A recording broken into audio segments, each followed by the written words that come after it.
Welcome back everyone. For today's video, we are going to be taking a look at the late title Tuesday being played on September 10th of the great year 2024.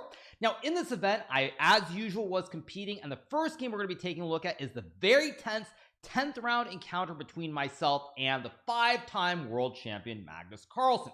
Now for all the fans out there who did not have the opportunity to see me play against Magnus in the Speed Chess Championship, this is perhaps a chance a couple days later to get the matchup that many people wish they had seen in the Speed Chess Championship. All right, without further ado, let's jump right into the action. So to set the scene, both of us going to this game are currently on 8 points out of 9, tied for first place with Bortnick and a few other players. And if either one of us wins this game, most likely we will win the Title Tuesday event. All right, so Magnus has the white pieces and he opens with the move knight f3. Here I play the move d5, and now Magnus goes for g3. I play g6, bishop g2, bishop g7, and here Magnus decides the castle is king. Now white can play the move d4 here to stop black from building the big black center with e5, but it's really a fielder's choice, sorry if I'm using American jargon, where you basically have the option to either play d4 or not. So Magnus castles, I play e5, we get d3, and here I play the move knight e7. Now keep in mind, I myself have actually played this exact position after d3 against Magnus in the past in a couple of the Chess Champion Tour events, so it's a position that both of us are very familiar with. So I go knight e7 here, and Magnus plays e4. Currently black has a big black center with the pawns on d5 and e5, and for Magnus he wants to contest the center. So we get e4. Here I decide to take the pawn on e4 after slight think. In this position, I knew that the move knight b6 is slightly preferable, but I felt that if I trade the pawns on e4 and castle my king, at this point I have very straightforward and simple play here. I can play for b6, for example, b6 with the idea of bishop a6. I can also go c6 here, just to illustrate the point. h3 c6 with queen c7 and rook d8, or even a move like c5 followed by knight c6 here. And for that reason, that's why I chose to play like this. So Magnus goes queen e2. Here I play the move c6. We get rook d1, and now I put my queen on c7. Magnus now goes b3 here with the idea of trying to put the bishop on a3 and create a lot of threats on this long diagonal. Now here I play this move c5, and this is a move that I thought about for quite a while. Now during my live stream, which I was doing on Kickstream these games, obviously I felt that c5 was slightly wrong here, but I also wasn't sure why it's wrong, because when I go c5, what I'm doing here is I'm trying to put this knight on d4 very quickly. Say white goes h3, get this knight to d4, get this pawn structure where white has a weakness on c2. And the big drawback here potentially is, can white get his knight to d5 very quickly? For example, something like this: takes, knight d4, takes, and black should be fine. So I wasn't sure if it was okay or not, but I kind of want to just go with it because, again, in the spirit of playing a lot of blitz games, you want to have a very concrete and straightforward plan. And now Magnus goes for the move bishop e3. Now one point that I do want to make as well is that if white can get this pawn to c3, cutting off knight to d4 here, and then white can get the knight to e3, white has a free jump to the d5 square, while I no longer can jump with my knight to d4. So it can be a very big positional concession if white can get this knight to d5 and my knight can't get to d4. All right, so Magnus goes bishop e3 here, and now I play the move b6, guarding the pawn. I would love to go knight c6 right away, but then I hang the juicer and the game as well. So I go b6, guarding the pawn, also preparing to maybe go bishop a6 as well as knight c6. It's a dual purpose move here, and now Magnus goes knight c3. Now in this position, I play the move bishop a6 after a 5-second think, and this is a fairly serious mistake. What I should have played in this position was the natural move knight to c6, but probably I needed to use time. Now when you're playing blitz games, it's very difficult sometimes to judge where to use the time. There's really no manual or way to sort of train for it even. You just have to sense the position, sense whether you need to use time, whether there's something in the position, or just move quickly. And as the players get better, players like Magnus, Alirez, and myself generally were very good at sensing those moments, but this is one moment where I actually don't sense it. So the reason I didn't play knight c6 here is I assumed that white could play the move knight to d5, and after takes, knight d4, I thought that Magnus could simply trade the horses and play d6 here, opening up the scope and attacking the queen and the rook at the same time. And if I take the pawn, he takes my rook, and now I can't take the bishop on e3 because then I do a Botez gambit, and I very convincingly resign the game, or conveniently I should say. So I simply thought that I was losing here, and I didn't calculate. I did a very split-second bullet type decision, but it actually is completely fine for me because if white goes d6 takes and bishop a8, here there's a very nice move queen to b8, avoiding the pressure on the d file. Now the queen is no longer pinned, and both of D's bishops here are suddenly under attack, and white is actually not better whatsoever. The computer in fact gives a very unusual move, bishop to h6 here, which to me looks insane to begin with. And after takes, bishop d5, queen d6, let's say bishop g2 and bishop g7, black is completely fine here in this position because black has a pawn and a bishop in return for the rook on d1, and if anything, I'd actually much rather be black here than be white. But I sort of spend a second or two calculating. I assume it's no good, and then we end up in a situation where I play the move bishop a6 instead. Now Magnus goes knight to b5. Here I play queen to c8, and now he plays the move a4, overprotecting the knight on b5. And after knight c6, now white can play the move c3, taking away the d4 square from my horse. And already here I'm in a lot of trouble because white has some very serious long-term ideas. Let me just make some random moves here, for example, where if white can get this bishop to c4, suddenly there's pressure on this diagonal. Also, there's always this knight jumping to d6 as well. So I have serious positional issues here already, and I'm in a lot of trouble. Now, luckily for me, during the game, I don't know that I'm in trouble, so I keep moving as though everything is fine. So I go queen b7 here. The idea is to bring my other rook into the game with rook d8. Magnus plays h4, and here I go for this move h6. Now, this is a move that I sort of play just because I think I should play it. Computer likes rook a d8 more, but already after h5, it feels like if white gets his pawn to h6 here, let's say bishop h8 and knight g5, suddenly this bishop is very awkward. White has all kinds of pressure on the king side, and keep in mind that this structure can be a big issue, as we're going to see later on in this video. So after h4, I go h6 here. Magnus now plays bishop f1. I go rook d8, and here he trades the rooks and plays the move rook d1. In this position, I go queen b8, and now Magnus trades the rooks and goes queen d2. Now, at this point, I was very unhappy with the position because here I have no choice but to trade these queens. If I play king h7 to guard this pawn on h6 here, white simply trades the queens and then wins his pawn on a7, and the endgame is completely lost for me. Additionally, if I were to play a move like h5, the same thing, trade and knight a7, and if I were to say move my queen away to b8, now white wins the pawn on h6 and the game as well. So I have to trade the queens, but now white is much better here. This knight on b5 is always targeting this pawn on a7. White has bishop c4 as well, and playing against the greatest endgame player as well as the greatest player of all time, Magnus Carlsen, this is definitely not what you want. That being said, fortunately for me, there aren't a lot of options here, and most of my moves become very straightforward. So I go bishop c8. If I were to play king f8, for example, white can take this pawn on a7 here. If I take the knight, I lose my bishop. Now white has the extra pawn on a4. And if I play bishop, king f1, again, white has this extra a pawn and will win the game. So I play bishop c8 here, avoiding the knight a7 trick. Magnus goes bishop c4, and now I play the important move bishop d7. If I were to play a move like king to f8, for example, here, white can now play this move knight to d6 here, pressuring the bishop and the pawn, and it's getting very, very icky for me. Maybe it's still okay after f5, but it feels really dicey. So I go bishop d7 here. Magnus plays knight d6, and now I go knight d8, protecting the pawn on f7 from being captured. Magnus goes f3, and now I play the move knight c6. We get king f2, and here I play the move bishop f8. We get knight b5, and now I go for this move h5. Now, one of the great things about this position is that my moves aren't great, but I don't really have many options. Basically, my plan is to create a mirror bathtub with the pawns on h5, g6, f6, and e5, and mostly just sit with these knights and the bishops on d7 and f8. So Magnus goes bishop d5. Here I play king g7. We get knight c4, and now I play the move f6. Now we have a mirror on the king side with the pawns, but the most important thing here is that the knights guard each other. They guard the pawns on the queen side here, and even though white is better, it's not really that simple to prove the advantage.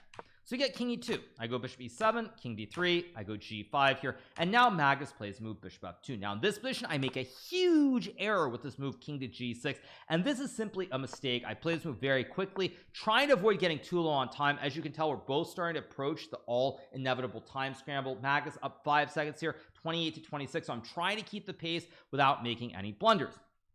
Now, the reason king g6 is a big mistake is because here white can actually take the pawn on g5. Now, if we go back a couple moves here, if white were to trade on g5 here, I have the idea of playing h4 and creating an outside pass pawn, and I'm definitely doing okay. But after bishop to f2 and king g6, if white takes now, I cannot take with a pawn. If I take with a king, which is the best move, after knight e3, my pawns are a little bit weak here. I have this weak h5 pawn. I can never play for f5, and I think white is very close to winning. And if I play the move that everyone expects, which is pawn takes pawn, here white can sack the knight with knight takes pawn, and if I take the horse, there's knight takes e5, forking the king and the bishop, and now I'm simply down 2 pawns here, and the pawns on b6 and c5 are going to collapse, and I'm going to lose the game immediately. Fortunately for me, I should say, Magnus in one of the few instances plays a move very quickly, which is knight to e3. He doesn't sense the blunder, and now I'm able to trade on h4 and once again start sitting in the position by moving back and forth. We got knight c7, bishop d6, knight b5, bishop f8, and now we have the move king e2. Here I go bishop b7, bishop g3, bishop f8, and now Magnus plays f4, trying to open up this diagonal for the dark square B. Here I trade the pawns, but now luckily again I can just keep on waiting with bishop to e7. It's very nice in these sorts of positions where you're worse but you only have one move. I really have nothing I can do here other than sit and wait. If I ever move my knight away, for example, white will be able to trade and then take this pawn on a7 and then go knight c8 to win the pawn on b6, so I can't ever move my knight away. Maybe I can go bishop c8 and bishop a6 or something along these lines, but I think after bishop c8, bishop c7, now D's knights are very weak. The pawn on a7 is hanging, and there's simply too much pressure. So I go bishop e7. Magnus plays bishop g3, bishop f8, bishop c7, and here I play the move knight to e6, attacking the bishop on c7. And now after bishop h2, I simply go right back to d8 and I try to build a classic fortress. Magnus plays bishop g3, I go bishop e7, king f2, bishop f8, king f3, bishop e7, and now he plays the move knight to f5. Now here I play the move bishop f8 very quickly. At this point I'm up 10 seconds on the clock. I feel like when Magnus gets very low on time, specifically in online games, he does sometimes flag, he does make mistakes, and so I want to keep moving quickly without spending a whole lot of time. Now I could consider taking, but after takes, bishop e4, king e6, and bishop g6 here, I guess I have knight e5 to draw, but at the very least even king f4 and bishop f5 looks very good for white. There's bishop f3 as well. With all these targets and the fact that white has the two B's here, it's going to be very difficult to play this position. So I go bishop to f8, and now Magnus plays bishop f4. I go bishop e8, knight c7, I go back, he plays knight b5, and now we end up repeating and ending up with a draw after knight to b5. For both of us, I think we're not super satisfied with this game. I was definitely on my back foot for most of the game, struggling a lot, but I did defend very well. And this also proves one of the themes that I've mentioned a lot, both in videos of my recaps, but also Levy's games, which is that when you're playing in these games with Blitz specifically, or even classical, whoever has the easier plan, many times, even if you're a little bit worse, if you're not lost, it can be a lot easier to play. And in many cases, you can save the games the way that I saved this one, because I didn't have many moves. Even though I was worse, it was on Magnus to prove the advantage, and with limited time he was unable to do that. So we draw this game, moving both of us to 8.5 points out of 10, and now we move to the 11th round, where I am playing with the black pieces for a second game in a row against the famous grandmaster from Peru, Jose Martinez Alcantara, who has played a couple of matches in the Clash of Claims against Vladimir Kramnik, and someone who is always a perennial contender for first place in Title Tuesday. So I'm tied for first place with Magnus, Alexander Bordnik, and I think maybe one other player, I forget who, going to this 11th and final round. With the black pieces, I've got to throw everything at him and try to win the game to win another event. So Jose starts out with e4. I play e5, knight f3, knight c6, and now we get the move knight c3. Now before the game, I was a little bit hesitant as to whether I should play one e5 or not, because if Jose were to play bishop b5 in the Spanish, I would have had a tough decision whether to play knight f6 in the Berlin, allowing Jose a chance to force an instant draw and take me out of the running for first place, or whether he would try to win the game with a different variation. Nonetheless, we don't get to see it, as Jose plays knight c3, I go knight f6, and now he goes for this line h3. Here I play bishop b4, we get a3, I take, and now I play this move d6. Now I could play knight takes e4 in this position, but I believe after knight takes e5, knight takes e5, and queen d4, with both of D's knights under attack, I can't guard both of them, and probably after castles, queen to e4, d5, queen d4, knight c6, and queen f4. White has the two B's here. Is black really better? Not so much, and I think it's also a very dry position with limited material and very few chances to win the game. So I go d6 instead to support the pawn. Now if white were to play a move like bishop e2, I can simply take because the pawns are protected. If you take, I can simply take with the pawn, and if you play queen d5, I just go back, and the pawns and the knights all guard each other very, very classically. So we get bishop d3 guarding the pawn, and now I play this move h6, stopping Jose from playing bishop g5 to pin the knight on f6. Queen e2 is played, I go queen e7, and now we get the move bishop e3, and here I make a decision to play the move b6. Now I spent quite a bit of time on this move. I wasn't sure if it made a whole lot of sense to play b6 or not, but if I put the bishop on one of the more standard diagonals like e6 here with the classic wooden shield, after castles is played, if I try to castle the queen side, there always are going to be some issues with moves like bishop b5 and some weaknesses here near my king. So I end up playing the move b6, and this move I played for a couple of reasons. First of all, it blunts the force of this dark square B on the diagonal with all these pawns in front of it. Secondly, I can fianchetto the bishop to b7 and try to pressure the pawn on e4. So we get castles. I put the bishop on b7, Jose plays knight d2, and now I castle my king out of the center. Jose plays the move rook e1, and now I go king to b8, and we get this move f3. Here I now play the move rook c8, and this is already a very tough situation because I'm up about 10 seconds on the clock, but I don't want to burn a lot of time, and I want to play simple logical moves. Now d5 is the move that the computer likes the most, but d5 allows white to play bishop f2 here, putting a lot of pressure in the center of the board. I'm really not sure if I'm actually better here or not, but it also is forcing the situation a lot earlier than I normally would like to, because when I'm playing one of these top gems, you want to keep the game going, and then with like 10 15 20 seconds, you want to go for it, you want to create chaos on the board and try to win in the big time scramble. But if you sort of open up or you force the issue too early, in many cases your opponent has enough time to try and figure it out. So I go rook c8, we get the move a4, and now I play the move knight d8, and Jose goes a5. Now of course, in the Magnus game, you will note that we had this exact position on the other side of the board where I had these pawns on f7, g6, and h7, but here I have the pawns on c7, b6, and a7. So I go knight e6, and now Jose plays bishop c4, rook hd8, bishop f2, knight f4, queen f1, and now I go for knight d7. In this position, we got the move g3, knight to e6, and Jose plays the move bishop g1. I go g5 here, trying to stop white from pushing f4, and we get the move bishop a2. Here I play the move rook to f8, trying to play f5, opening up the position. We get g4, I go knight to f4, and now we have this move bishop c4 back. Now white could have tried to play knight c4 here right away, because if I go bishop to a6, pinning the knight, white I thought he had this nice sack with knight takes pawn. So I take the queen, he is check forking my king and queen, and then white is simply better. Jose instead plays bishop c4, I go h5, and now we get this move a6. Now, one of the things that's very interesting about chess is that AlphaZero, Stockfish, Leela, all these computer programs have shown us that some of these structures where you get this pawn on a6 or h6 can be very good for the player who pushes the pawn all the way up the board. Now, in the old days, I'm going to be honest, when I was a little bit younger, I would have thought this is a very stupid move. You're closing the file. This is a long-term weakness. There's nothing going on. But computers have shown us that these structures are very bad. And I'll give you one other example very quickly, just to go back to the start, is that one game that I had in the FIDE, I believe it was the FIDE Grand Prix in 2022, it was against Alexander Grishuk. I believe it was this line with castles, bishop e3, e5, d5, 8. I think it was knight a6, h4, something like knight c5, f3. I don't remember the exact order. It was something along these lines where I actually pushed my pawn all the way up to h6 with the white pieces, and then played queen d2 here, and the computer actually gave me a massive advantage. I would go on to win that game. I think there's a recap on my channel, in fact. But this structure, in the old days, people would have laughed and thought this is ridiculous to push the pawn, that you should basically always trade to open up files, but pushing this pawn doesn't make any sense unless there's some kind of instant attack. But as I said, computers have shown us that the structure is actually generally considered very good now for the side that's able to take a lot of space and push this pawn up the board. So we get bishop e3 here. Now I go rook to h8, and Jose takes knight on f4, and here I take back with the g-pawn. Now this is a very difficult situation. I spent a bit of time here. Initially I thought taking with the e-pawn was right, but I actually became very concerned after bishop d5 here, because if I go c6 and white gets bishop a2, now their idea is with knight c4 to pressure the pawn on d6. Additionally, my bishop is walled in behind this pawn, and it felt a little bit iffy at best. So I end up deciding to take with the g-pawn here, also because when I take with the g-pawn, if white ever goes knight b3, this d4 square is always covered, so the knight really has nowhere to go from b3, whereas if I take with the e-pawn and you get this knight coming to d4 and f5, it feels very, very scary.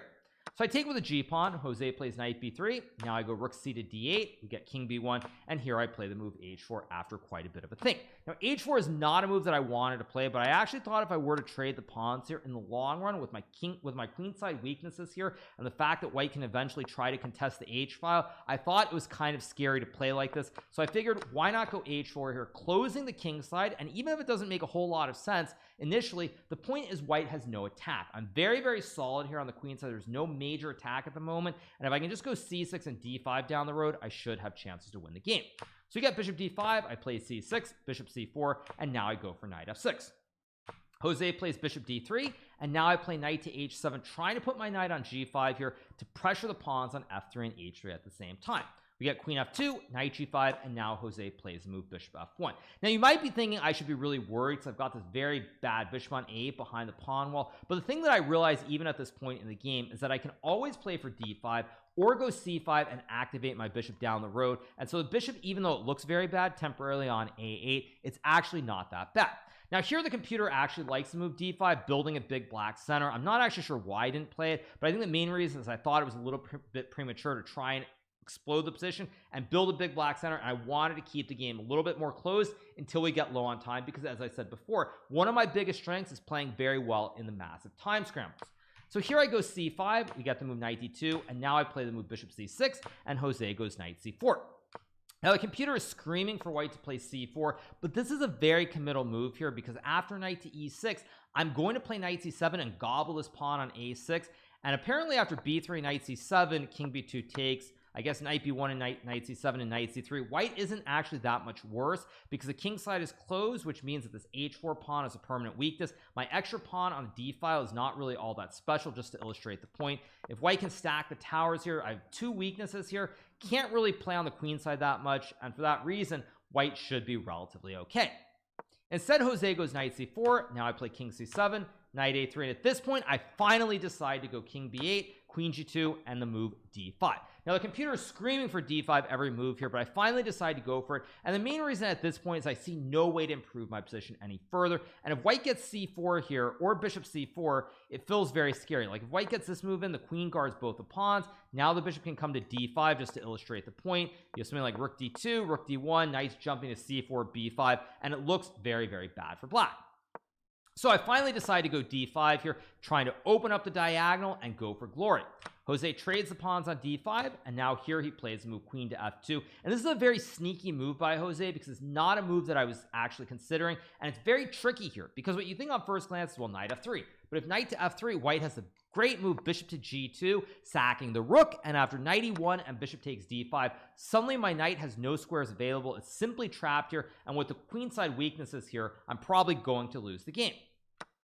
So then you think, well, there's the very obvious move bishop takes f3, but if I take this pawn, now white can trade the rooks, and after rook d8 and queen h4, apparently I'm still much better after queen f6, but it's already getting into the spot where there's a pin, there's a weakness on e5, there's a knight going to c4. It's very chaotic, and without a lot of time to think, it's very hard to play like this. So I end up going f6 instead to overprotect the pawns on e5 and f4 here, and now we get the move rook d3. Here I play bishop c6, retreating the bishop and trying to put maximum pressure on this pawn on f3, which is guarded by the rook on d3.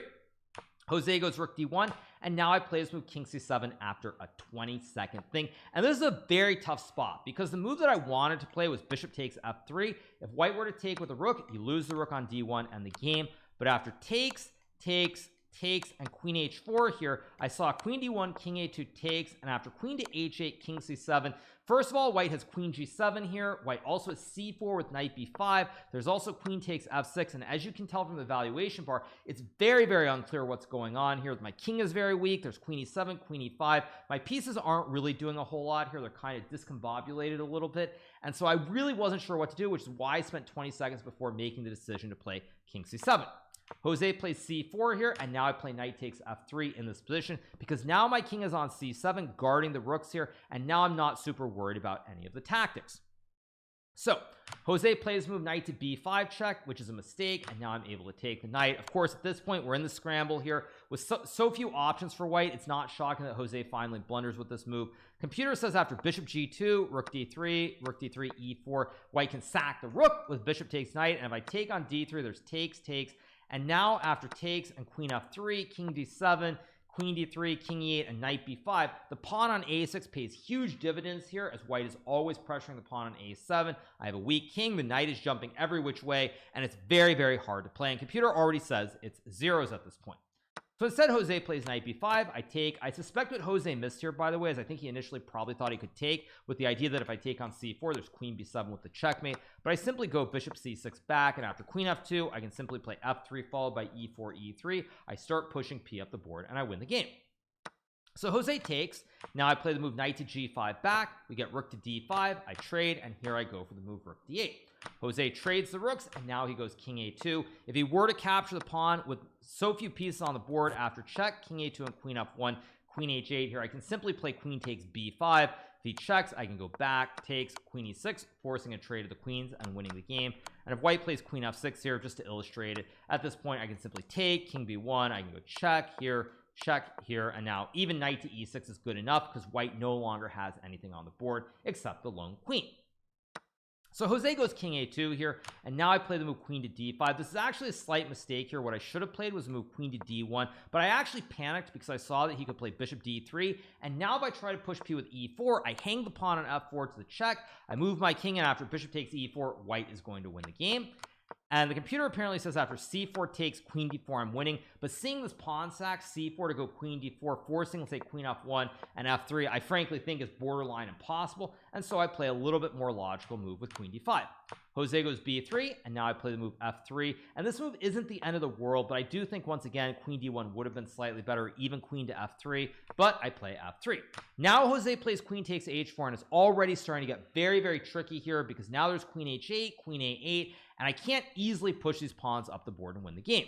So I go e4 here, which is a mistake. I probably should have played queen to d2 because now if bishop d3 I have e4 takes. I think I can take, check, and after queen to e4 I think there's f2 winning the game with the queen and the pawn. Again, with seconds on the clock, not realistic, but I still feel like I should show you guys the best line. So I play e4 like a human. I'm desperately trying to push p, follow a very straightforward and simple plan, and now we get the move queen h6. Here I play the move queen to f7, trying to guard the pawn, and now Jose finds the best move in the position, bishop to c4, and everything is starting to spin chaotically out of control because my pawns are simply not quick enough here. So I go queen e7, Jose plays h4, attacking the knight, and now I go knight to e6, and here we get the move queen to e3, which is a mistake. If Jose were to trade the bishop for the knight after takes and queen to h7 here, white is winning the game. Because if I block with the queen, he can take this pawn. If I go f2, there's queen f4, checking the king and then winning the pawn on f2. And if I play a move like queen b5, I think queen takes f3 takes and king b2 is simply winning because white has one extra pawn on the board, but most importantly these are outside pass pawn, or actually white doesn't have an extra pawn, but white has outside pass pawns going up the board here. And in a queen endgame, if you have a queen and an outside pawn which can't be stopped, it will be very difficult to defend. So Jose instead plays queen e3. Now I go knight to d4. We get the move bishop d3 here, and I'm able to play this move f5. This is not the best move, of course, but at this point queen to e5 is not simply easy to play, so I go f5. Jose takes, and now I play knight takes f5, and here we get the big mistake of the game with queen takes e4. If Jose were to play queen to f4, checking the king after knight d6 and bishop f1, white is still completely fine because I can't push the e pawn without losing the f pawn. And after queen g7, h5, queen c3, I think white can simply go queen g5 takes and king a3, and with the queen e7, queen g7 ideas, my king is too weak. The h pawn is still going up the board like this in h6, and everything is very chaotic here. I still don't know what's going on. But it's a big mess. Actually, I realized there's even bishop h3 here, I realized as well, hitting the king, and suddenly I think my king is actually getting checkmated on the queen side. Instead, we get queen takes e4, and now I breathe a big sigh of relief because I can trade, go f2, pushing the p, we get bishop d3, and after knight takes h4, white is simply lost because I'm going to move the knight to f3 and d2, or to h2 and push this pawn up the board, and white cannot stop me from winning the bishop. If you go king b2, knight f3, and king c3, here I go knight to h2, I push the pawn to f1, and I win the game. So Jose, out of desperation, plays move b4 here. I go knight h2 anyway. We get the trade, and here we have king to c3. I queen, takes, king d3, king b6, c4, and now I play the move knight g3, and the dust has finally settled where I have a knight for a pawn, but most importantly, even though these pawns are connected, I will be able to sack my horse, as we're going to see in a second. We get king c3, knight f5, king d3, knight d6, king c3, and now I sack the horse for the pawn. And here, if Jose were to take, I can take, and after king d3 takes and king b6, I have two pawns which simply march up the board. I guess I'll just show you guys how to win very briefly. Eventually, you push the pawns, you push this one. If white goes the other way, you go a2. Either way, one of the white peoples will get through and become a queen, if not both, and I will win. So Jose goes king b3, I play knight d6, I take the pawn, and the rest is pretty straightforward. I'm not actually sure why Jose did not resign this game, but we keep going. Eventually, I push the pawn to a4, I take this one, and after quite a few moves, I end up winning this game. As I said before, not really sure why Jose didn't resign. Maybe he was just upset at himself for having misplayed it, but eventually, I do win. I push, I queen, and then I go queen to b2, checkmating the white king on b3. King has no squares available, and I get a huge win in the final round of the evening title Tuesday. Unfortunately for me, I had a bad tiebreak because I did lose in the 4th round to Grandmaster Grigory Oparin from Russia, and so my tiebreak wasn't great, meaning that Alexander Bornik, who scored 9.5 points out of 11 just like me, had a better tiebreak, ends up winning the evening title Tuesday. But still, for my results or for my hard work and scoring 9.5 points out of 11, I do end up getting 2nd place, tying for 1st with Bornik, and overall a very, very good result considering the difficult games I'd play at the end of the event. So I don't win title Tuesday, but I play Magnus. I win this great game against Jose, so I think it's some good content. And I hope you guys have enjoyed this recap from the evening title Tuesday. Now, if you are not subscribed to the channel yet, make sure that you smash that subscribe button below, and we'll be back tomorrow with some more great recaps with the Chess Olympiad beginning in Budapest, Hungary. So I'll see you guys tomorrow. Have a great rest of your evening and keep it real. See you guys. Bye.